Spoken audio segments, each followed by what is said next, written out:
Mainstream music, it's not all bad, of course. Not this year, not any year. But it can be a one-size-fits-all proposition in a world where one size definitely does not fit all. That is where the true independents come in. In the mainstream, you gotta go with the flow. Independent? You can explore any little side river you want. If you're up for the work, you can grab a shovel and dig your own little stream. Mainstream music is big business. You gotta go big if you're gonna keep that show on the road and make that next $1 million project. Independent? Hey, as long as you recoup that gas money and find a couch to crash on, the gig went well enough to play another one. Mainstream music is wildly competitive, cutthroat even, beefs, feuds, and competitions. Independent? Thrives on collaboration, friendship, camaraderie, brother and sisterhood. Independent music needs someone adventurous and creative. It needs someone resourceful and energetic. It needs someone kind and brotherly. Lucky for independent music, it got Ben Morris. What you're looking at is a picture of Ben Morris. He was brought on this earth to us on one hot August day, and he was, I guess, the joy of our life at that time. Our Still oldest is, son. but our oldest son, correct, and he was a very literal child, still is. And you tell him things like, go pick up your room, and find out that he didn't do it because he'd say, well, I would, but I can't, it's too heavy. Couldn't pick it up. Right. And when we were little, Ben, he used to always pretend to be somebody that he wasn't. He loved dressing up, and we would have like a house full of company, and he would come out and he would slip and fall repeatedly. But pretty soon he would usually have the whole room full of people just rolling in laughter. He's always liked to be the center of attention. He's always liked to be in the spotlight, and it comes by naturally because our dad's very much the same way. Truth be told, several of us are. So you want a little funny story about my brother Ben Morris? He's always been one that liked to be the center of attention.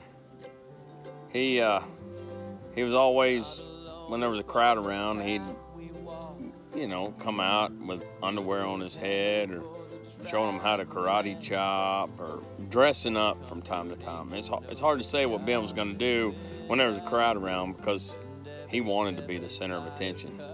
But what people don't realize is that Ben didn't even need to be the center of attention. He was the guy that even when nobody was around, he was the center of attention. One day I get a holler, Cody, come help me. So I run upstairs to his bathroom. I was like, yeah, man, what's up? He's like, come in here, I need your help. So go in the bathroom there. I said, what in the world did you do? There's blood everywhere. He said, dude, I was butt naked here just dancing around in the mirror with a knife. And I jabbed myself in the leg. I said, what do you think Mom and Dad are going to say about this? He said, they're not going to know. He's like, but I was practicing my karate moves. So he's always been a man of karate and always been the center of attention. That's just my brother Ben. He's the man. Anyway, he was very precious and lovable and entertaining, which I Definitely guess is still that way today. He loves to entertain. He had several different outfits, and I remember him running around at times thinking he was Superman running through the house. Anytime we had company. Right. Batman, Dick Tracy. I know he had a yellow suit, a yellow hat that he wore for Dick Tracy, and then it seemed like Indiana Jones. Mm-hmm. And he had that big old whip. You can imagine what that did for him. He had that the put Indiana him in trouble Jones a few hat, times. yeah. So he. Ben Morris grew up in the tiny town of Marquay, Texas. Like most towns in Leon County, it's not huge. Not a bad place for a little peace, quiet, and honest work. All things that Ben likes, in moderation anyhow. Busting out and going to Texas A&M University and nearby College Station sounded pretty good too, though. Good place to get an education and make a lot of friends. One friend in particular, Jeff Irwin, shared a few things with Ben. A love of music, an offbeat sense of humor, and the nerve to take it to the stage. Yeah, I'd been out of college for a few years, but not out of College Station. I was enjoying myself too much. And that was around the time that I met Ben Morris, was when he was doing the Jeff and Ben act. And man, they were really something. Like, they were just a couple of college buddies, still in college. And so as such, they had friends with a little, beer money and free time and all that. They'd go play an open mic somewhere and just like pack the house. Like 40 of their friends would show up. So then the club would be like, hey, y'all want to come back and play on the weekend? Like, for real? Like, we pay you? And can you bring all of these people again? Because, these people are, pretty solid beer drinkers. Sometimes the band that was booked for that night would actually be opening for Jeff and Ben, because the bar would be like, hey, we want these folks to stay all night long.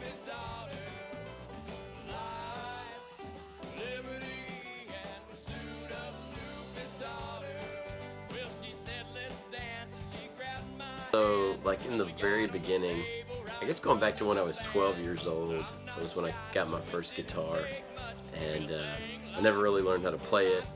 Kind of late high school years, one of my best friends, Jeff Irwin, and I we wrote our first couple of songs, and we did that kind of into college a little bit. Never really took it seriously, a lot of ridiculous stuff.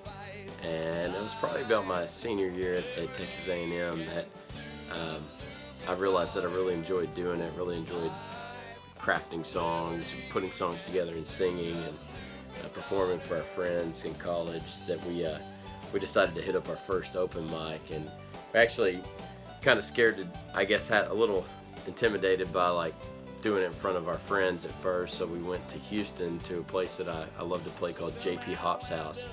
And it was a bunch of older, very accomplished, talented songwriters and performers, and they really supported us getting out there and playing, and it kind of gave us the confidence that we needed to come back and perform for a local crowd. And we did that, I guess for what was a short period of time back then, around 2004, 2005. And it wasn't meant for the long haul, but it was a lot of fun, and definitely gave me the taste of it that I knew going forward would be something that I'd want to spend more time with. First time I remember meeting Ben, it was 6th grade. I think it was the second or third day of school, and I'm swinging outside, and Ben comes up and pushes me out of the swing and says, "Welcome to Thunderdome." It's like, God dang, I guess so, huh? So that was the first encounter that I had with Ben. And a couple years later, I think we were playing baseball.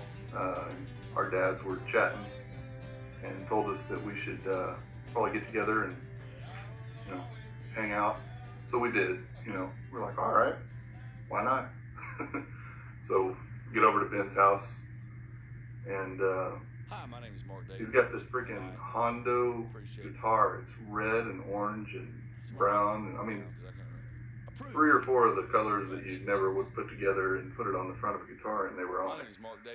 And man, that thing was so out of tune. I remember it took us probably an hour to get it back into tune.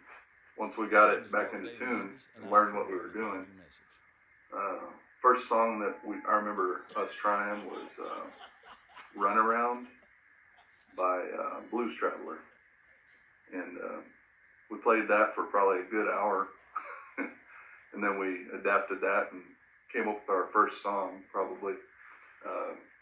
I Don't Wear No Underwear on my head, or on my forehead, and it got pretty popular. We played it at a couple of school events.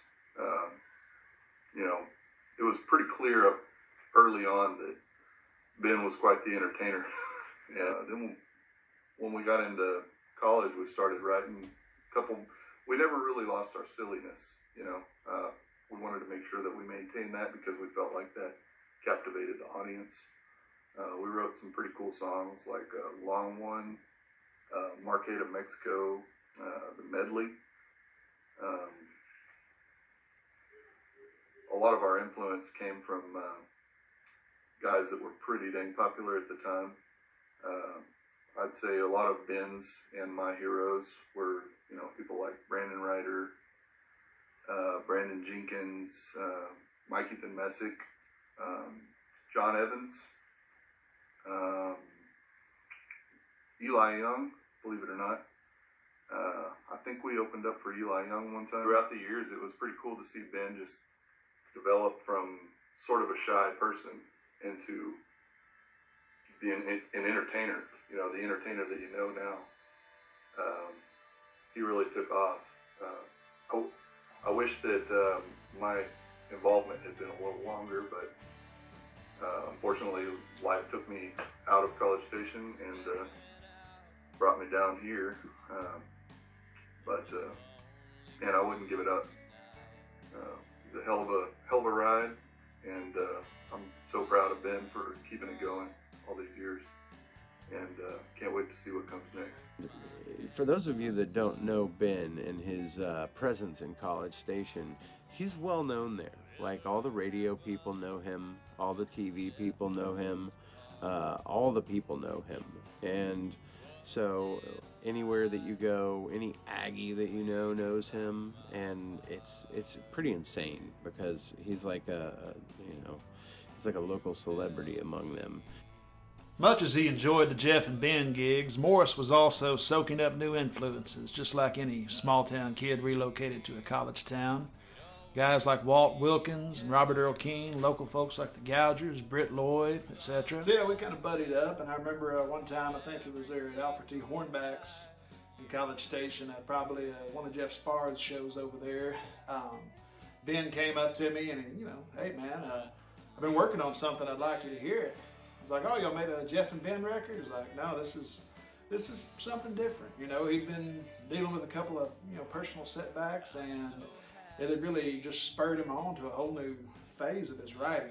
He always had that beautiful baritone voice, and now he had some new songs, some real gravity to him. And man, that record, it was a pleasure to listen to, but man, it was an emotional gut punch a lot of the time too. And just I remember feeling so impressed that, like, hey, I'm sorry you had to go through that, buddy, but just knowing that my friend had this record in him, like, that was a hell of a good start.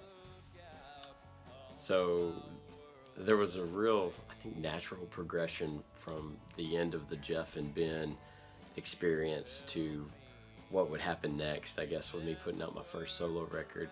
About the time that was going on was towards the end of my college career, and about the same time, it was the first time I ever had my heart broke, and that kind of led to a whole another realm of songwriting, and ultimately a lot of the songs that would end up becoming my first album, which was a lot of, it was a very personal thing to make. I remember at the time, when I released that too, making a lot of friends and family uncomfortable who were like, yeah, this is good stuff, but I think they felt like they were reading my diary.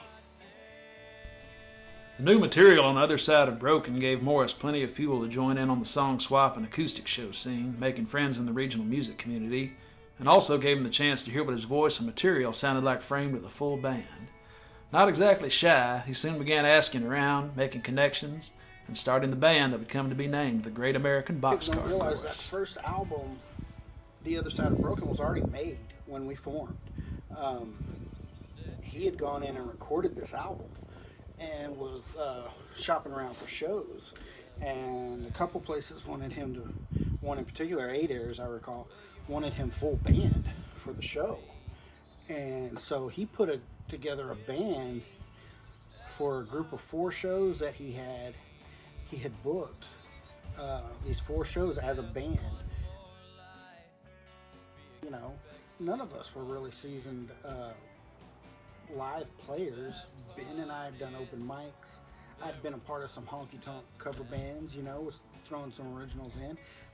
I had probably the most on-stage, live resume, but at the same time, I was playing 1-4-5 shuffles for, Johnny Bush covers all night long and chick country songs all night long before I was playing with Ben.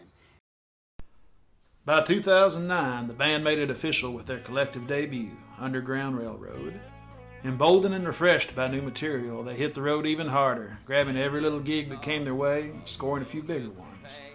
They became favorites among the kind of underground radio-free Texas community, an internet radio station that championed under-the-radar artists that sometimes got lost in the shuffle as the Americana and country music scenes in Texas became a big and somewhat exclusive business unto themselves.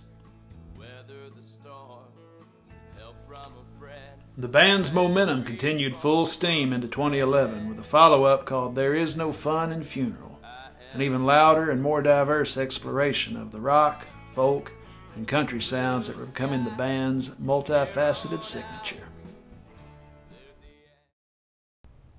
Even bigger changes were in the works offstage, as Ben met the love of his life, Michelle, marrying in 2009 and embarking on their best collaboration yet, their own growing family. I guess my first memory of Ben, we worked together and we were kind of carpooling, I guess, to a meeting, and one of the conversations that we had in the car, Ben had kind of swung in and picked me up, and one of the conversations that we had in the car was about music. He's asking me, who, bear in mind up to this point, I had spent most of my life in the UK, so I kind of considered myself to be a Brit, a British girl, as my dad would call me, and so he asked me what music I liked, and I'm talking about like rave music, house music. That's kind of been my experience up to that point and what I enjoyed, and he sort of was a little confused, didn't seem to really know what I was talking about, but I think down the line Ben and I have talked about it, and at this point he kind of saw me as kind of an odd girl. Over time he kind of shared with me a little bit about this Texas music sort of scene, and sort of dropped me off after that meeting, and that was that. We still saw each other at meetings and stuff, but over time I started to get a little bit intrigued by this, and I remember it was at one of our where we worked at one of their golf tournaments, where I started to get a little bit more intrigued, enough that I was actually interested in going out and trying to see what all this Texas music vibe was about. And so one of my best friends and I would go out and listen to him play, and this is really where like Ben and I started to spend a lot more time together. We were good friends, got a lot of memories of spending time at the Boxcar Palace is what it was called, Bucky's house, and just memories of going out and listening to him play, and then sort of hanging out with him afterwards, and so that's kind of my sort of initial forming of their relationship with Ben, and realizing how passionate he was about music, and how much he just enjoyed entertaining people and just having a great time up on stage. I think that's probably one of the things that most people will say about him is like, no matter how many people are out there or what's going on, Ben is having fun. Like, that's what he's doing. He's on stage, he's having a blast playing with his friends, and he's up there having fun and entertaining people, and I think that's the biggest thing that people will sort of leave his shows with. He loves to see our kids engage in musical stuff. Some of them are into, singing, dancing, drums, guitar, flute, recorder, whatever it is that's around. And anytime music comes out, like even the slightest little inkling of music, and Ben's like in the studio grabbing his guitar, coming out to play, no matter whether we're trying to leave the house to go somewhere or not. So he's always welcoming that and supporting our kids in any kind of musical endeavors that they may even sort of remotely think about. So that's just a part of Ben. So when I think about sort of him and his passion for music, the biggest thing that I think of with Ben is like he wants to impact the world for good. So he wants his music to touch people. He wants to use proceeds of, certain albums, especially I think it's Amen Brother is the album that he uses the proceeds of those sales to go towards, good causes or things that, to donate to certain causes. And he always has said that is like, I want this to impact people for good. And so he he loves to do benefits. Even if he's not making any money and he's driving across Texas, he'll go as long as he can make it work and his guys can make it work. And so he always wants to have, that be a part of essentially that's what drives a part of his music is how can this help people? How can what I say impact them for good? And so I love that about him. And I just love to see his passion when he performs. He's so entertaining and fun to watch. And even through all this whole COVID thing where we're doing all this stuff virtually, he's in there making music and doing projects and various things. And he always finds a way to scratch that itch, I guess, if you will. So I have enjoyed being able to see all of his creativity and talent unfold over the years. A practicing Christian since childhood, Ben opted to focus some of his restless creativity on his faith, spurred and highlighted by the new joys and duties of fatherhood. Amen Brother was a mix of new versions of old gospel favorites blended in with original songs of worship, gratitude, and resolve. I remember going back to my very first record that I put out, The Other Side of Broken. If you actually go read the liner notes in there, I kind of took a little jab at my grandmother at the time because I remember she said, I would support what you're doing. I would throw everything I got into it if you were making a gospel record. So in the liner notes, I said, thank my granny, for agreeing to finance my third record, which will be a gospel record, which ultimately, that's kind of the way things ended up. I guess at least that was maybe the fourth project I put out, but third that I kind of put, I could put it on my shoulders to try and finance.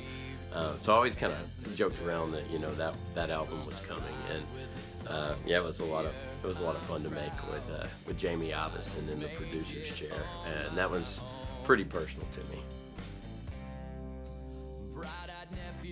Amen Brother was something that kind of, I think came about as it had been stuck in just in my soul for a long time, that, there was things that I wanted to say, or, things that I felt like I could convey to help promote goodness in the world. I think, I'm very proud of the fact that I'm a Christian, and I feel like, my approach to daily life, comes out of my faith, and I feel like, I'm not the type of person to hammer anybody over the head, and I appreciate the fact that I have many friends that don't agree with me, and a lot of times I think many friends that maybe don't know how I feel on many things, but I feel like I can look past what it is that I believe, or things that maybe the way I was brought up to get along with everybody, and I feel like friendship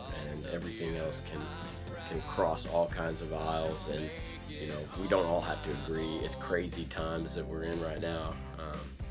You got the hard left and the hard right, and I think most people are somewhere in the middle, and I definitely know that I am, and I do feel like being kind, being fair, to me are more important than just being so rigid that you have to box other people out. And Amen Brother came about as a result of really wanting to be more uniting, and to pull people together, and to just spread the message of love, and to just do as much as I could to promote goodness in the world and bring people together. And Ben Morris, he just flies in the face of so many stereotypes about being a musician. He's not some tortured artiste. He can go deep, but I mean, he's a happy guy. He loves his wife and kids. He had a happy childhood. He busts his butt at his day job. He's got so many things going on in his life, but he always somehow makes time to be one of the most creative and generous artists. Laughing all the way, ha ha ha. Those on bobtails, making spirits bright. What fun it is to ride and sing this sleighing song tonight. Jingle bells, jingle all the way. Oh, what fun it is to ride in a one-horse open sleigh. Even though the songs have that touch of irony and sarcasm to them, Ben Morris, the person, is the most earnest and kind man you can imagine. Back in the land of the Great American Boxcar Chorus, Day jobs and family obligations and the occasional lineup shift never really derailed the train, but they did temporarily slow it down a bit. Morris and Company still kept the creative juices flowing with a couple of likable, low-budget projects. There was 2015's mostly acoustic Locomotives and the intimate holiday charmer, A Great American Boxcar Christmas. Both projects hinted at the next leap forward for the band. The Great American Boxcar Chorus, right here. Eric Fisher, Ben Morris, thank you both so much for being here. Musician, writer, and vocalist Eric Fisher became a full-fledged co-frontman of the band at Morris's invitation. I've known Ben for about 15 years. We met working at the same place together, and sometimes we get together on lunch breaks at his place to showcase songs to each other, work on songs together, and we just have had this long-standing appreciation, shared appreciation for and passion for music, and I became part of the GABC about 8+ years ago, so I've gotten to spend a lot of time on the road and off the road with him, discussions about life and music and family, and gone through ups and downs together. And I appreciate him so much as a friend, as a fellow musician, and he's been like a brother. And so just want to thank him for his friendship, his optimism, his encouragement to me and other musicians, and his talents as a songwriter, performer, his wit, his wordplay, his humor. Love you, man. The resulting effort, The Violets and the Blues, was the GABC's most ambitious project to date. You know, while many acoustic artists have full bands that they play full band shows with, I think Ben is a full band artist that plays acoustic shows. Like when he's singing with Eric in the Great American Boxcar Chorus, Eric has a high voice, he has a low voice, and they do this twin voice thing that just works. They play rock and roll. You know, John Ditforth is the bass player / one of the writers, one of the singers. Dude, the whole band really comes together to rock out. And they all bring this sort of different facet to the... Our forces combined, we are the Great American Boxcar Chorus. Happy release party day, yo.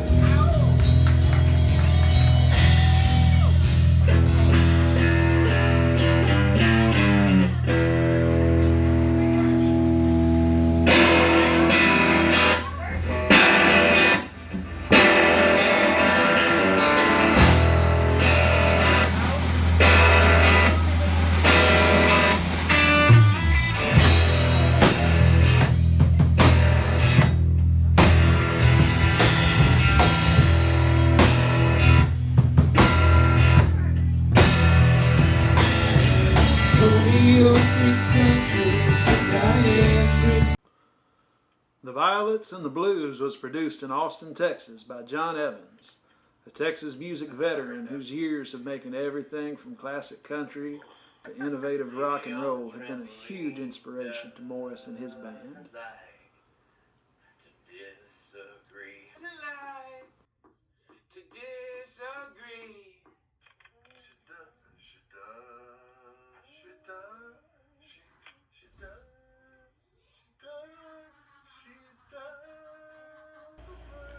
I had the pleasure of producing this record, this album right here, Violets and the Blues. If you don't have it, you should go get that guy. Even blue vinyl.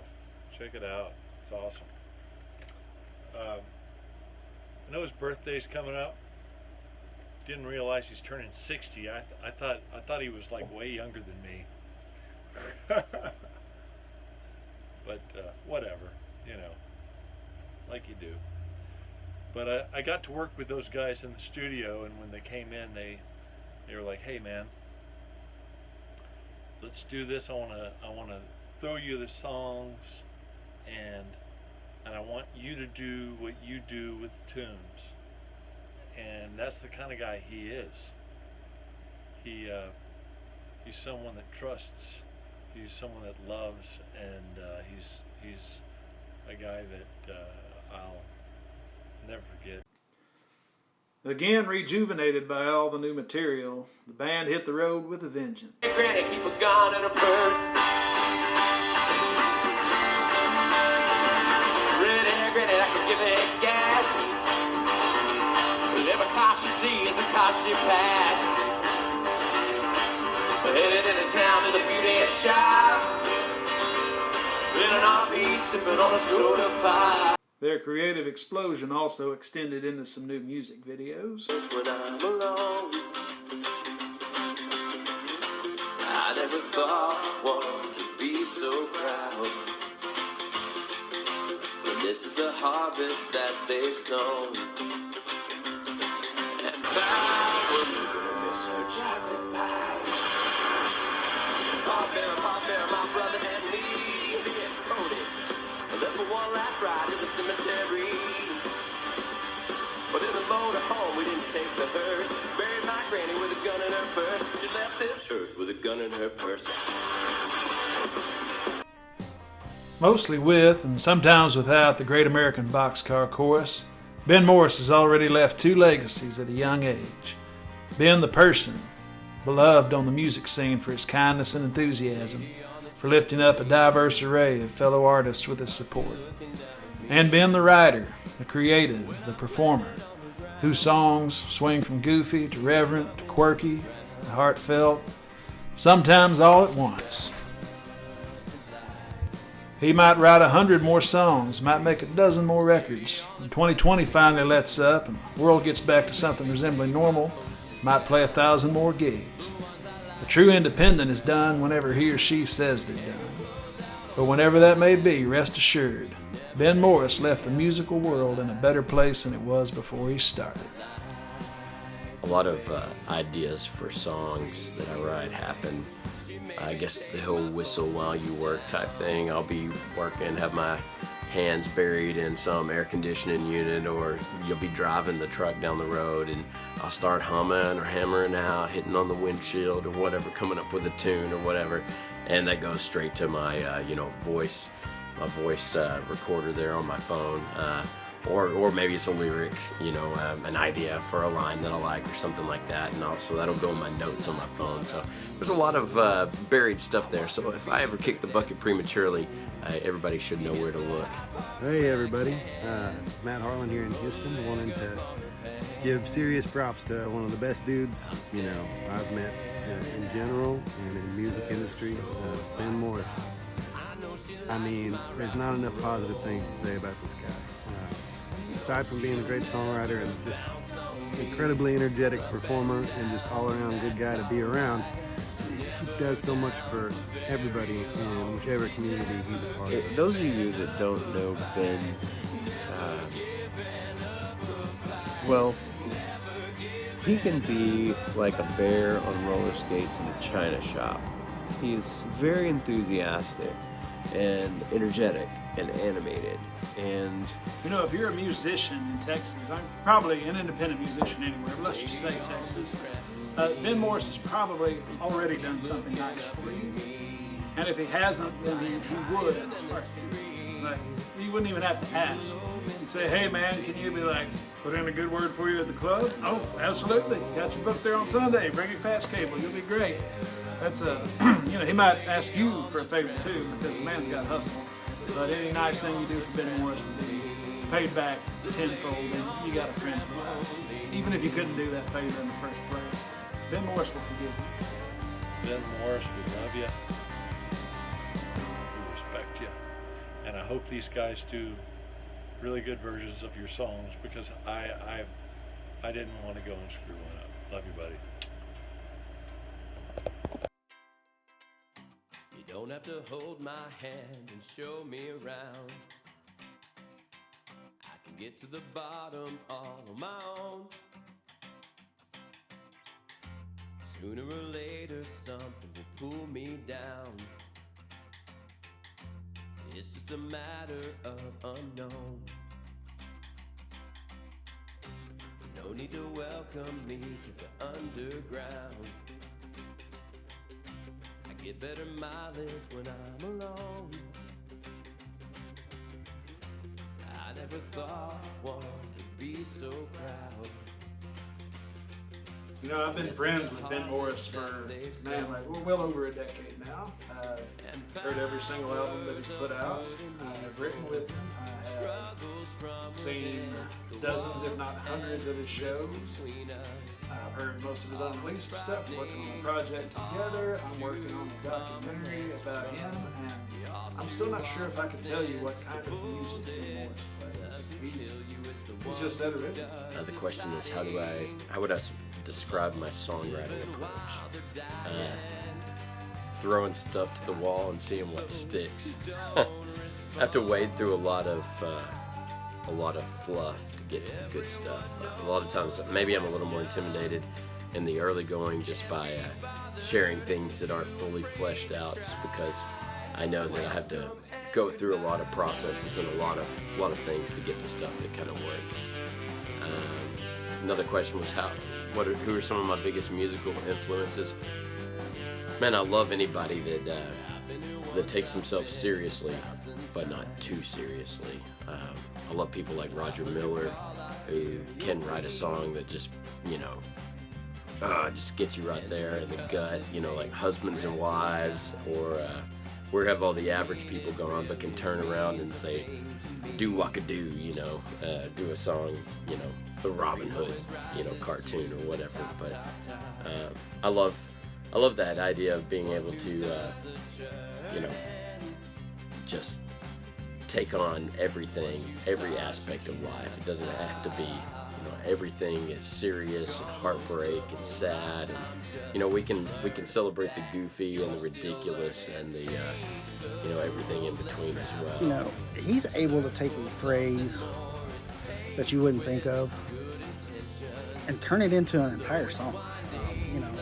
Or just how he comes up with the ideas for songs and turns them into something else.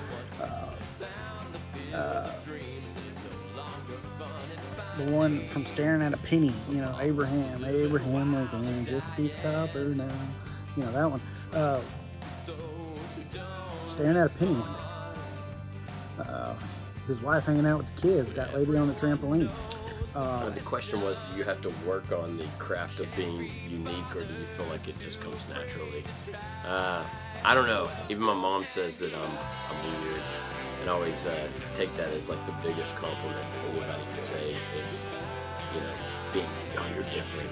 That's, kind of out there. Like, to me, that's one of the coolest things, because I don't want to sound like anybody else.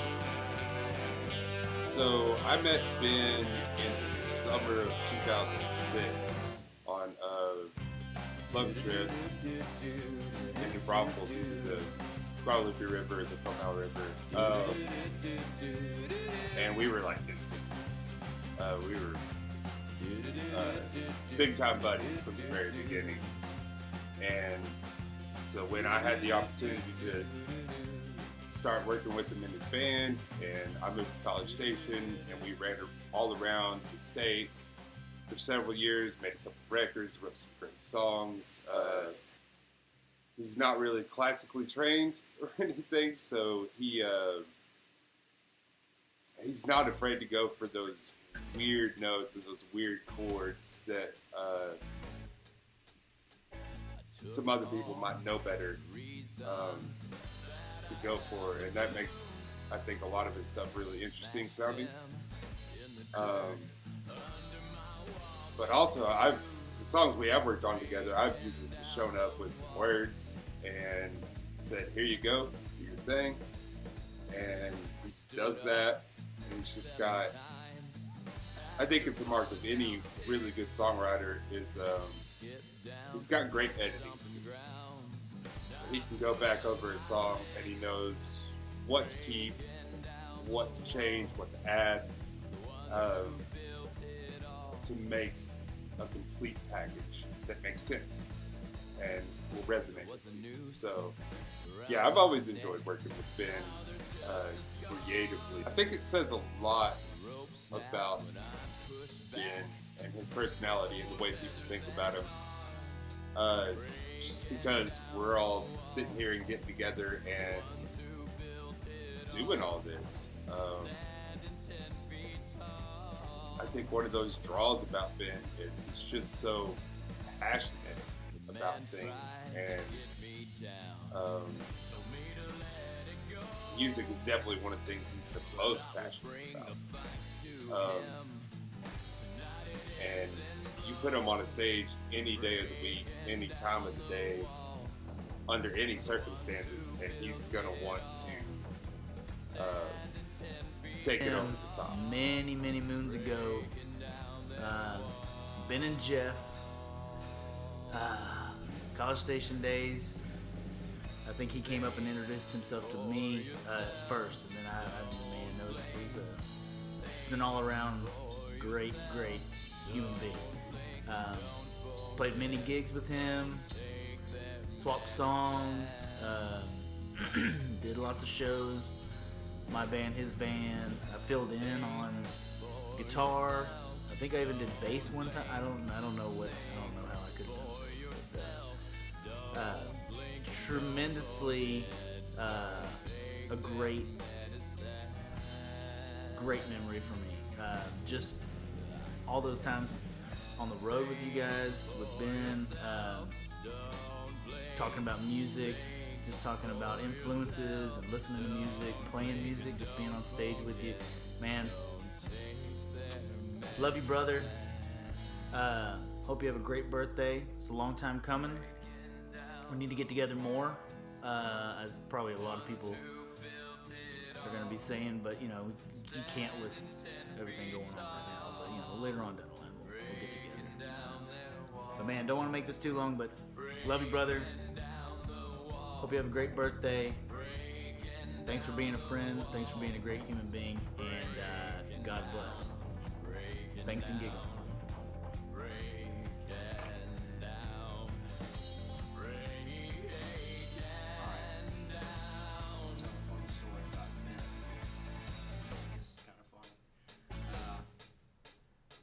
Back when I was still in high school, actually up until not that long ago, I had a passion for drunk dialing all of my musician friends, and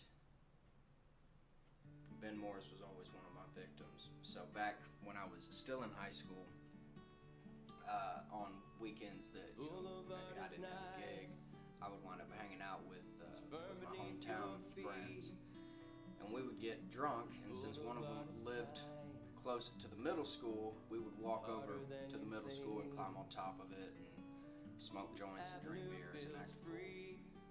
And that was a common spot where I'd start drunk dialing people.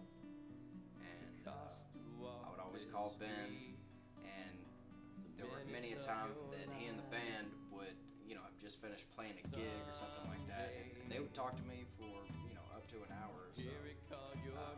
And I always thought that was really, really cool that those dudes were willing to take the time, out of their night to sit there and talk shit with some drunk-ass high schooler. I know I wouldn't do it. If I had some drunk-ass high schooler calling me, I'd tell him to lose my number and go to bed. But y'all didn't. Y'all were always cool. And always fun to hang around with, fun to play music with. Very different. Always admired y'all. Miss y'all. God bless me. What's up, Sir Ben Morris? Manzi Lowry here. Just wanting to say how much of an honor and a pleasure it is to call you a friend, and I'm blessed to be able to be a part of this ceremony of just coming together with friends and celebrating all your accomplishments, brother. Looking forward to many more times in the future, and keep up the hard work. I'm ready to hear some more original music from you. All right, take care, brother. Bye. I have a lot of different processes for writing songs. Sometimes it's just like a melody that sticks with me and I like, this melody is great. Or sometimes it's just like, you know, an idea for a song, a concept. Sometimes it's the two. There's a lot of times I end up playing the long game when it comes to songs. I'll have a melody or a piece of a song or a lyric that I really like, and sometimes the two kind of come together. Sometimes I'll write a song and I'll just know it's not right. You know, it's not ready yet, or it's not, you know, ready for public consumption or to be put on any album that I put out. And, you know, sometimes I've had it where, you know, 7 or 8 years will pass before a song that I wrote ends up on a record because the timing just wasn't right for it yet. I think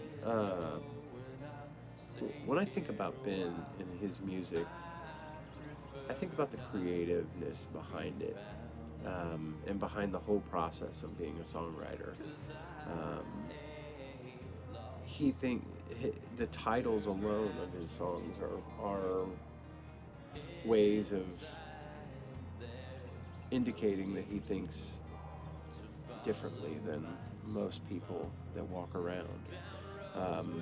He has these titles that are plays on funny plays on sayings, but they turn out to be very deep songs, like Lady in the Trampoline, John Wilkes Phone Booth. You know, there's lots of different awesome, funny, creative names for songs that you would think are going to be comedy songs, but are actually regular, awesome, deep songs. First of all, Ben is a guy that I've known for over 20 years and is one of the most giving dudes I know. Well, Ben is just one of those guys who, you know, he is just salt of the earth as they come. Do just about anything for anybody.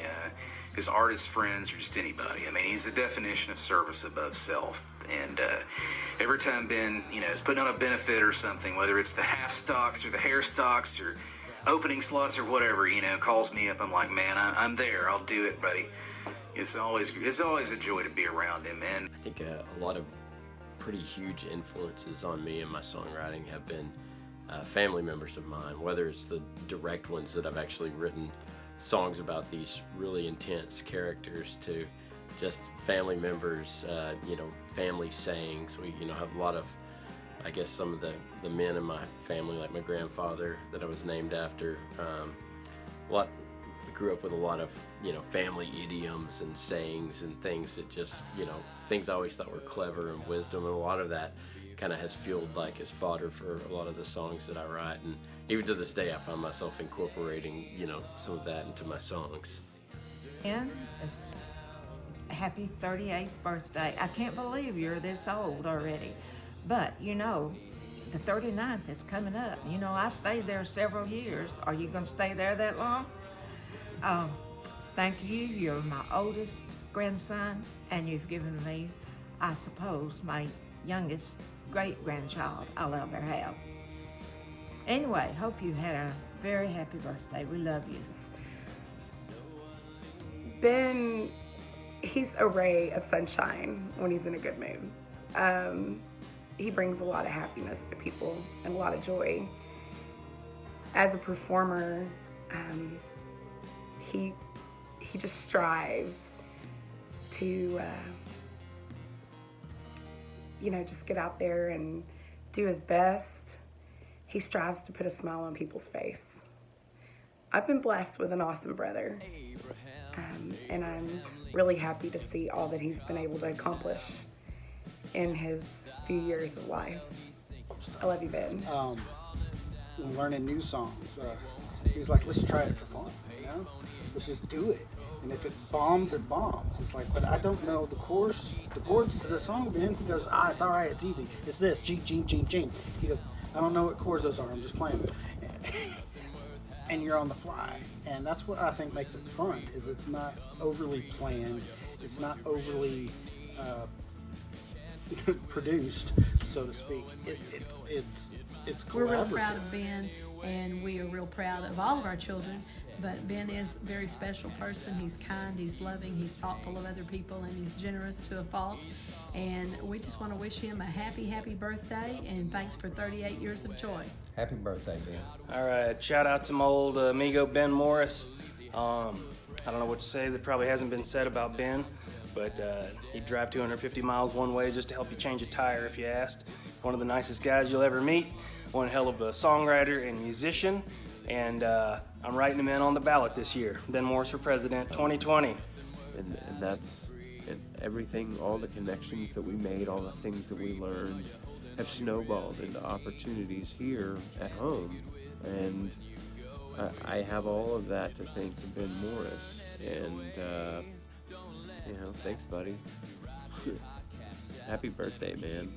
I'm sorry that we can't be there in person to do this, because you definitely deserve it, but at least all of it will be recorded on film during this crazy time, which, by the way, if you're watching this in the future and we actually ended coronavirus, this is during that time.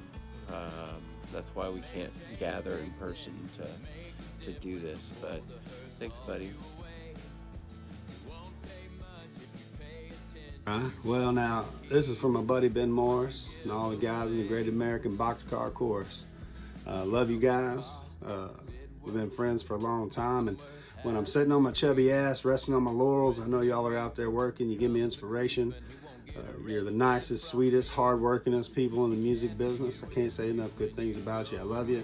Hey, bro, Ben. It's your broseph Joseph coming at you live from Pittsburgh, Pennsylvania. So, anyways, we're here, bro, celebrating you. There are a few things I want to just highlight, things that stand out to me about you. One is just how much you really love and dig your family. So that is awesome. As musicians, we can kind of lose sight of that sometimes, but I really appreciate that about you. I love how you're just a really cool unifier, and just kind of connect people together in the Texas country music scene. So appreciate that. I love your energy, brother. You just keep rocking. And anyway, bro, this is short. I'm away on family business, but love you. Keep rocking, and I'm sure we'll be rocking together sometime soon. All right, thanks, man. Bye. Bald man with the wild hair, Ben Morris. You truly live up to your name. I don't know anybody who breaks more strings on stage or sweats more profusely than you. Wristbands required. And it's just good to know you, man, and a pleasure to call you my friend. Enjoy your day. Hey! Hi, Patty. Joe. Here with house concerts at the gallery. Oh my God, we are so sad that we are not getting to participate in a live music event for Ben. We love Ben. I've known Ben for many, many years. And musically, we've been involved with Ben for the past couple of years, as he has been one of our greatest proponents and supporters. And we appreciate everything he does, not just for local music, but for songwriters and musicians across the state. Absolutely. One of our founding bands and musicians has helped put us on the map. So we love Ben. We do. And Ben even approached us about doing these things called benefits, where we get to help raise money for musicians for whatever projects and stuff that they're working on. And so we're super sad with everything that's going on in the world right now, that's preventing us from doing all of the wonderful things that we do. And we just wanted to be able to give a shout out to Ben and give our love and tell him how wonderful it is, and that we can't wait until we're all back in the game. I just hope that he realizes that through this celebration, everybody really, really, really is just so grateful and glad to have you around. And every show, every event, everything that you're a part of is better for it. We love you, man, and happy birthday, and hope many, many, many more, and we'll get to see each other in person one of these days coming up soon. Take it easy. Ben Morris? What can I say about Ben Morris that hasn't already been said about a classic French toast and sausage breakfast platter from one of the many roadside diners that we have across this great land of ours? He's sweet, he's hearty, he's good for you in the morning, and when he's really on, he's a little greasy. Thanks to Ben Morris and various absentee members of the Great American Boxcar Chorus, I have had the pleasure of playing live and on stage many instruments that I do not play or did not play prior to that particular evening. Ben Morris has made me a changed man. I used to be a Christmas music naysayer. Now, one of my finest accomplishments is the collection of original and cover Christmas tunes that I produced for Ben Morris and the Great American Boxcar Chorus. Ben, we love you, we miss you, I miss all of y'all, and I can't wait to see what you got in store for us next. Happy Hairstock, everybody. I met Ben Morris at Toys for Tots. It's been quite a few years now, and from the moment that I shook his hand, he just gave me a good firm handshake, a genuine smile, and just a sweet dude, man. What I dug about him the most was the fact that he's a great songwriter, and I love his energy. He's a great entertainer. He's got this one line in one of his songs that just really caught my attention. He said, I just came in here to practice my kung fu. And that line's always stuck with me because who hasn't gone into a bar and wanted to practice their kung fu? So Ben Morris is a great dude. I truly appreciate him. I think he's just a class act. He's a father. He's a husband. He's a good dude. He's just an all-around good man. And I challenge anybody to try to find anybody as nice as Ben Morris. Ben Morris, appreciate you, brother. You're the man. We'll talk to you soon. Hopefully get to play live with you again, man, because I always enjoy it. Take care, Man, what a group of Ben Morris and the Great American Boxcar Chorus. Man, what a group of guys. Well-written songs. Been knowing y'all guys for going on 15 years now, at least. Always enjoyed coming to play shows with y'all. Wish we could have done this big get-together show this August to represent you, bud. Celebrate you and your boys and everything y'all have done in the music industry, Texas music. I always know that it's not a boxcar show until Ben Morris rips the strings off his guitar. Then I know it's time for party. So, bud, wish we could hang out with you right now, but I'm gonna sip this down in celebration of you, your music, and everything you done for the community you with, and for being a great dad, great husband. Keep on rocking, brother. My old buddy Ben Morris, here's to all the miles in the music, buddy. I appreciate all the memories and even keeping my house air conditioning nice, crisp, and cool. Thank you, buddy. Cheers to you. And then what sealed the deal is when I saw Ben and the boys live. I think it was at one of the Big Fest shows around maybe a year or so after that. And it just blew me away. I mean, I'd always considered myself a pretty energetic performer, but man, Ben was just running laps around me and just excellent. Just the guy brings it in every level. Just the vocals, the showmanship, and those songs, man. Those songs are incredible. Ben. Happy birthday, buddy. Just wanted to wish you the best, and can't wait to get back out on the road with you, spend some time with you, laugh and cut up with you, write some songs with you, and just play some damn good music with you, man. I miss you, and can't wait to hang out again, brother. Love you, man. I think you could say that sometimes there's a bit of a credibility gap between, folks who've given their whole life to music and those of us that are still working outside the music business for a living. And, a day job may tie you down to some extent, but I mean, it can also really set you free. And you see that with somebody like Ben Morris. I mean, with his kind of vocal talents, you can force that square peg into that round hole and make something resembling a traditional country singer or pop singer out of him. But now he's got an artistic vision, and he gets to stick to it because he doesn't have to do it to pay the rent. He does it because he loves it, and he does it because it makes sense to him. And man, once you make that number one, you're so free. Still got a day job, but you're so free. If you could describe Ben Morris in one word. Sweaty?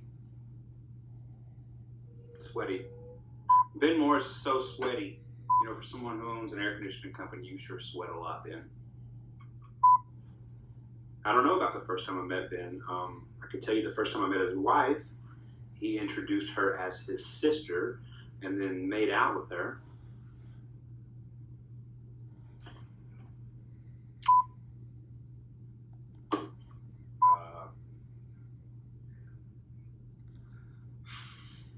Likeable guy. He's a family man. So sweaty. Ben Morris, captain of the sweat, wrote this song for you, buddy.